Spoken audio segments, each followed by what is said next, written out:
Hi everyone, welcome to lesson 3 of the B2 course. I'm Stephanie and today's lesson is a grammar lesson and it's on question forms 2. So in lesson 1 we looked at question forms 1. We reviewed how to form a question and we looked at using who, what, which, where, why and when. We're going to move on from that today. So my name's Stephanie, this is a level B2 upper intermediate course and this is lesson 3.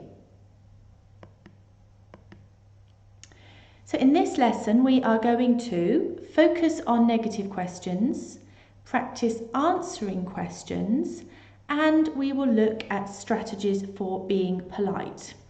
So it's now in thinking not only how do we form the questions but thinking about using appropriate questions depending on the circumstances, and being polite is key in a lot of situations, whether you're meeting someone for the first time, whether it's a business situation. There's lots of examples of when you will need to be a bit more polite and we will look at those together today.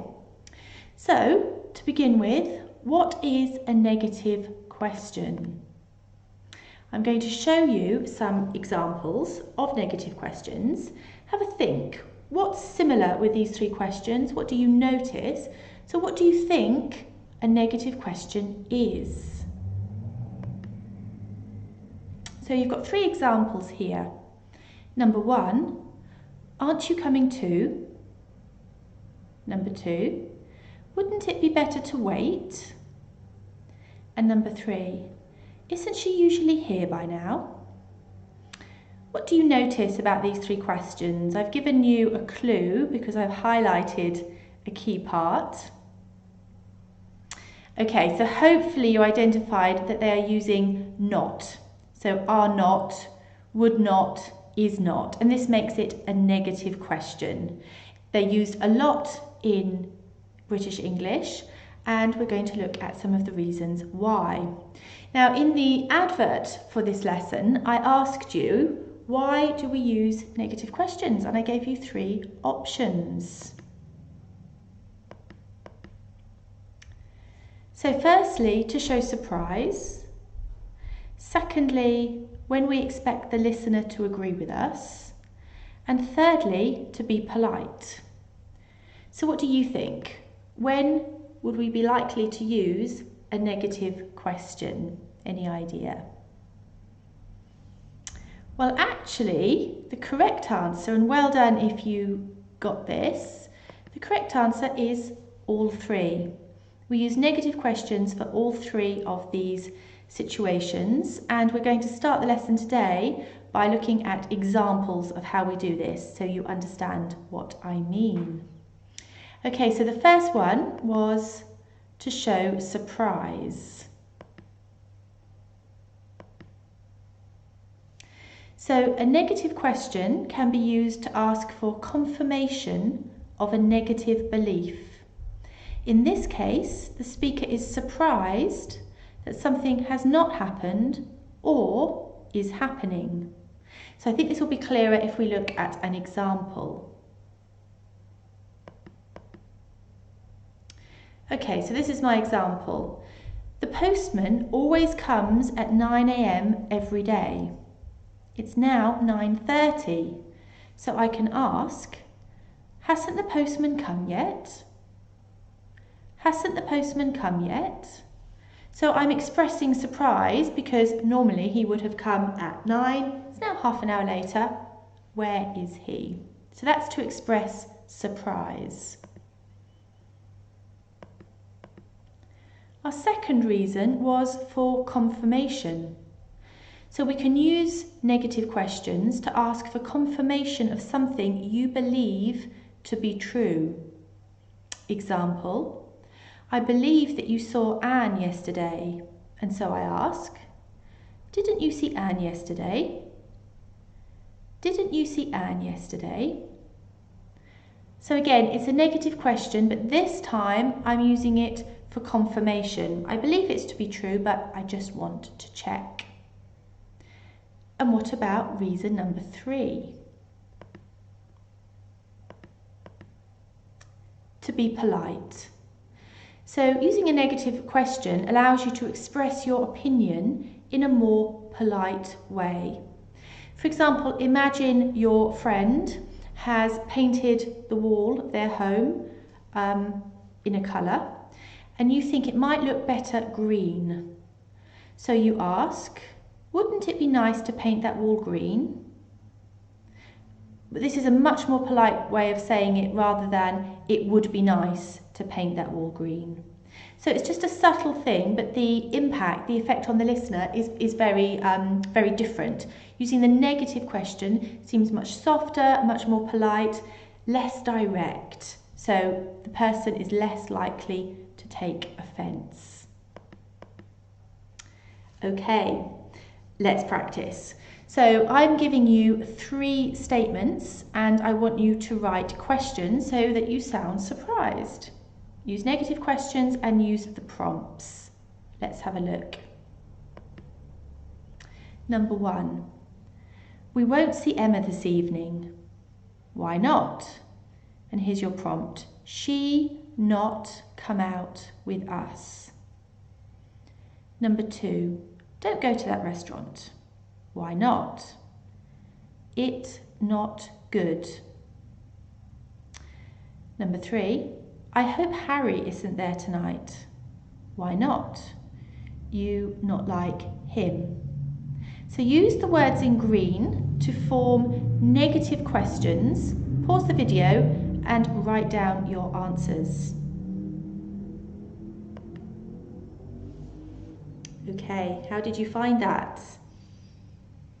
Might have been useful to go back and just review the first few slides, but hopefully you managed to make 3 negative questions. Let's see if they're the same ones that I've got. So number 1, we won't see Emma this evening. Why not? Isn't she coming out with us? Number 2, don't go to that restaurant. Why not? Isn't it good? Number 3, I hope Harry isn't there tonight. Why not? Don't you like him? How did you do? Did you manage to get all 3 correct? Well done if you did. Okay, so that's the uses of negative questions. That's why we use them. Let's look a little bit at how we make them. So let's look at the form.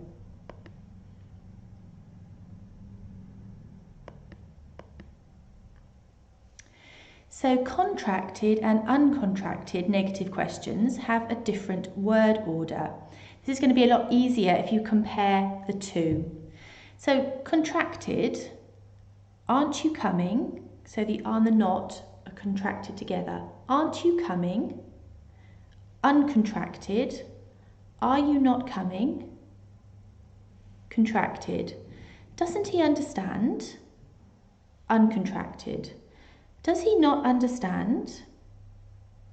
So uncontracted negative questions are usually used in a much more formal style. If you notice with the contracted question, obviously the not is connected to the auxiliary verb. Are not, aren't, doesn't. But in the uncontracted, they are split and we have the subject in the middle. Are you not? Does he not? So this is the difference in form, and it's quite an important difference because when you use uncontracted, it does sound much more formal. Okay, let's practice. So this is number 2, exercise number 2, and I've given you 6 questions. And what I'm asking you this time is, are the sentences correct or incorrect? So think about the form. Think about the correct word order and tell me, are these sentences correct or incorrect? Number 1, isn't it cold outside today? Number 2, are not you coming too? Number 3, did she not say the meeting was at 12?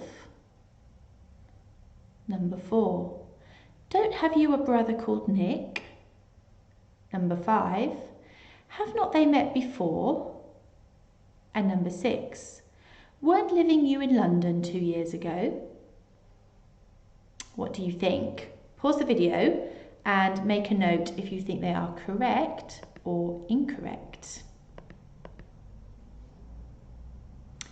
Okay, how was that? What do you think? Feeling confident? Let's review our answers. So the correct answer for number 1, isn't it cold outside today? Number 2, aren't you coming too?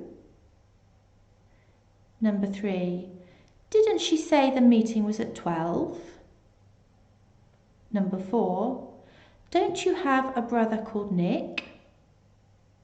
Number 5, haven't they met before? And number 6, weren't you living in London 2 years ago? So these are the correct answers. Let's just go back and check that you've noted whether they were incorrect or correct. So number 1, isn't it cold outside today, is correct. Number 2 is incorrect. It should be, are you not? Remember, when it's uncontracted, the subject comes in the middle. Are you not? Number 3, did she not say the meeting was at 12? Correct. Number 4, incorrect. Should be, don't you have a brother called Nick? Number 5, incorrect. Have they not met before? And number 6, incorrect. Weren't you living in London 2 years ago? So if this is new for you, you'll need to do some practice and you'll need to review the slides and make sure that you understand the form and how it's used before you start trying to practice. That's the key thing. Okay, well done if you got some of those correct. It's quite a tricky exercise, so well done. Let's look then at answering questions. Be careful with the meaning of yes and no. Let's look at the question. Don't you want to go? If you answer yes, it means I want to go. If you answer no, it means I don't want to go. We also need to be careful when we use the structure, would you mind? If I start the sentence, would you mind driving me to the airport? If I answer yes, it means I would mind, i.e. it's a problem. If I answer no, it means I wouldn't mind and it's no problem. So be careful how you answer a negative question or a question starting with would you mind. If you're unsure, you could always give extra information just to clarify and make sure the listener understands what you want to convey. Okay. Making questions polite. So direct questions can seem impolite at times, especially when you're asking someone you don't know. I've given you 3 examples here. Does the bus stop here? What time is it? What do you mean? Grammatically, these sentences are perfectly correct. There's nothing wrong with them. I can understand them perfectly. They're correct. But they're very direct. And depending on the context, you might want to have a more softer, more polite approach. So what I'm asking in this part of the lesson is, what strategies do you know for making language, for making your English more polite? Have a think and see if you can also apply those to these 3 questions. Again, pause the video, make some notes, and we'll check together.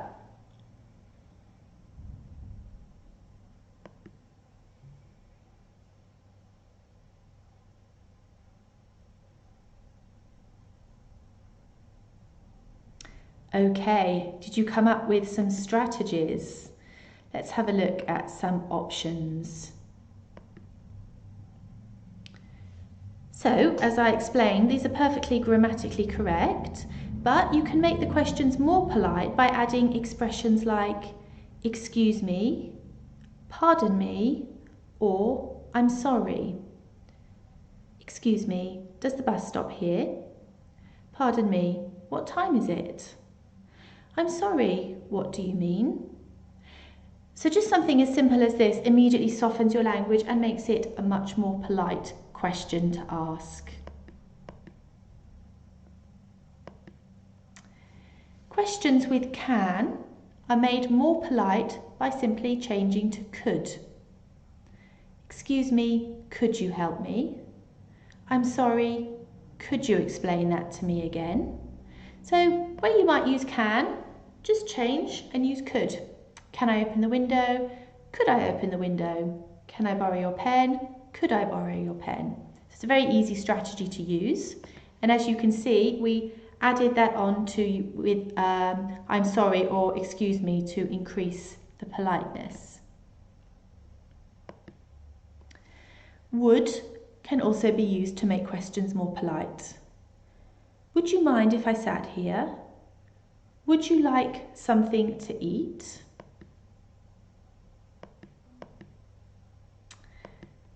And may is used as a formal means to ask permission and is very polite. Be careful with may because we use it with I and sometimes with we, but not with you. So I've given you some examples. May we come in, please? May I use the telephone? May I make a suggestion? So again, it's a very easy thing to do. Instead of using can or could, if you want to make it even more formal, perhaps in a serious formal business context, just change and use may. May I help you? May I open the window? May I start my presentation now? It's a very nice technique to use. Okay, so we looked at some strategies there. Now I'm going to ask you to put them into practice. So I've got 4 statements for you to look at, and using the techniques that we've just looked at on the previous slides, can you make these statements into polite questions?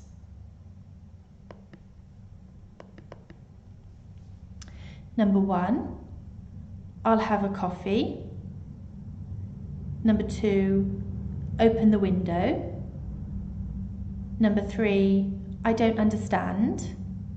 And number 4, where's the toilet? So pause the video and see if you can use some of the techniques. There's different options because you could add lots of things on, or maybe you're just going to change one thing. But whatever you do will make it more polite. So pause the video and see if you can write 4 polite questions.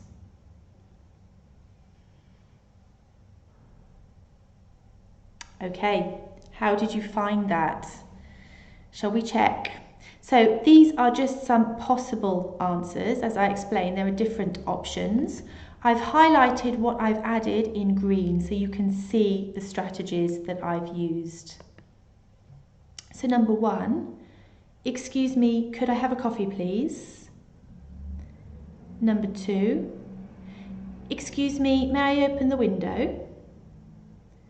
Number 3, I'm sorry, would you mind repeating it? I don't understand. And number 4, could you tell me where the toilet is? So just some options there, but there are lots of different combinations, lots of different possibilities that you could have used. An interesting point just to note on number 3, if you're going to use the structure, would you mind, what do you notice that follows this? Would you mind? ing verb. So would you mind repeating it? Would you mind saying it again? Would you mind passing me that folder? Would you mind logging on to your laptop? If you use the structure would you mind, you need an ing verb. Good. So I hope you enjoyed lesson 3. There is a test that you can try, so have a go at that. That's a good way of reviewing some of the key concepts we looked at today. And remember that lesson 5 will be a review lesson and will include question forms as well. So if you've done lessons 1, 2, 3 and 4, try lesson 5, because that will review what we've looked at in this one. Thank you very much for joining me. I hope you enjoyed the lesson. I really did. And see you next time. Goodbye.